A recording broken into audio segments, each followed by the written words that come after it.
What was your connection to Dr. Dre? My connection with Dr. Dre, let's see. My cousin, Big Chuck, was head of A&R. Chuck was G's manager. The drama, what was it called? The Drama Family? Drama Family. Right. Yeah, Chuck used to be G-Rap's manager. Okay. Yeah, and then when I left Arizona, I came to California because Chuck was here. So Chuck was working over at Aftermath when they first got up and running. So I'd be over at the old Interscope offices on Wilshire. And that's how I ended up meeting Dre, of course, on video shoot for something, one of Eminem's videos. Same way, same reason, that's how I met Fred Durst. Everyone who was in that whole family. I spent a lot of time up there, almost every day. Okay.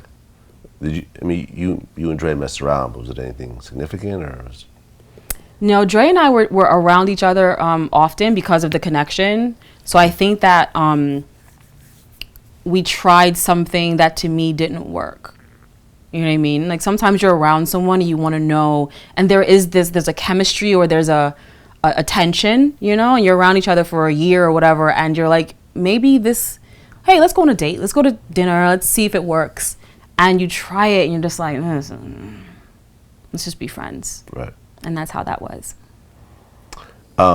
There was a chapter in your first book, about you were hanging out with Xzibit, and I guess you guys went to go hang out with Diddy, and it was at a gay club? It was at a club, and there were gay people in the club. Okay. That's how I wrote it, because I don't know whether it's a gay club or not. It's a club. And there were gay people in the club. And there's always gay people in the club. There's always gay people in the club. There's always gay people everywhere. Right. They're people. But it wasn't go like out. a gay club, like dudes wearing like the leather straps around their chest and the biker hats. It wasn't one of those. It wasn't an S&M kind of club. No, Sean took us to a club. He was very wonderful. We had a great time at his house. We all piled into cars. We all went to the club. X was hype. We were all living. Like we were having fun. Like we were probably all high as kites at this point. I know we were definitely drunk. It was like the whole New Year's thing. So it was like the first 2 weeks of that particular New Year. We partied. We got there for New Year's Eve. We didn't leave till the middle of January. It was so much fun. And, you know, X was body slamming and stuff. Like he was doing all these slam dancing. It was great. And I'm sitting on the sidelines watching him. And I look around but this was after a particular conversation him and Sean had upstairs at the house, where Diddy said to Xzibit, you know, be careful with her, speaking about me, because I had known Sean before. You know, she'll have you on tape with, this is a quote that X told me, she'll have you on tape with fingers in your booty. That's what he said. So when X we were kids. We were just crazy kids. So when X comes down and he's like, you wouldn't believe what, you know, Puff just said. Right.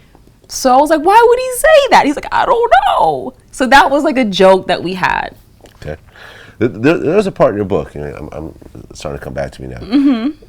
I guess when you met Puff, he said, you know, he pointed at you and said, I'll take her, or something like that. Is that what happened? Probably. Something like that? Probably what happened. I don't remember how. I know we met through Irv Gotti. Okay. I think. And I'm pretty sure we were in a truck. All of us from Murder Inc. were all in an SUV or Suburban or something. We pulled up, I think it was like at a club or something. And Diddy came to the car and he saw me and he was like, that one, send her back to the house or something. Okay. And so I was like, okay. So we end up going to the Murder Inc. house for a second, and then, then I ended up going to Diddy's later on that night. And that was kind of weird. I think it was a little weird. I remember he lived in Nelly's old house. There was this house that everyone rented off of Sunset, and Nelly used to live, so I knew the house well. And because Nelly and all the lunatics used to stay there, so we used to all party there. I knew every inch of the house. And I went, and I remember there were bodyguards outside in the driveway. This is the first time I saw actual guards. not like security, like actual, like talking into the sleeve, like a detail. Yeah. Diddy had the first detail I'd ever seen. Okay. And I was like, okay, this is an amateur hour. This is like real, you know? Real shit, right. Yeah. And then, I went to the house that night. We hung out that night and a few more times after that at the house. Okay. I mean, when you look at, your background, what is it about entertainers that keeps drawing you back? Because when you look at, not only the people you mentioned in your book, but also the people you were married to, there's always a link back into entertainment, and, including like your new book, which we'll get into, of course, as well as, your ex-husband and stuff like that. I mean, essentially every person is either in entertainment or has strong ties, even down to like Damien being the cousin of, right. Of Rohan Marley. It's always that. What is it about you and entertainers? I like creatives. Okay. I like creatives. I'm always drawn to people who create things because I create things. Okay. And I am inspired by people who create things. I love when the men in my life, because they help me create. So if I want to be inspired, sometimes if I'm having a hard time writing something, I'll go to the studio and hang out with my friends and watch them make music, and I'll start writing. When I wrote my second book, I was on Wayne's bus for most of that time, just being there, around him and studios with him, and I love creatives. So I'm drawn to people who write, people who perform, people who have to get into the same zone I have to get into in order for me to create things. Because when I am with people who are not creatives, it doesn't work out very well. Okay. Because they don't understand the process.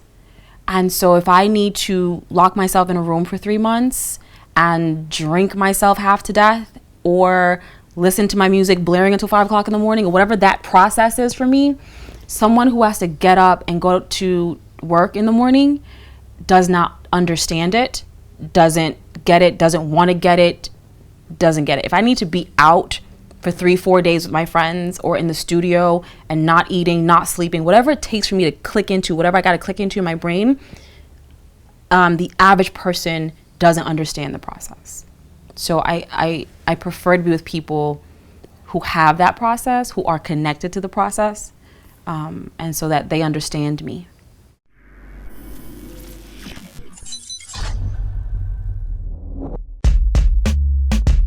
I mean, it's so funny, man. When it's been certain places Drake has come looking for me.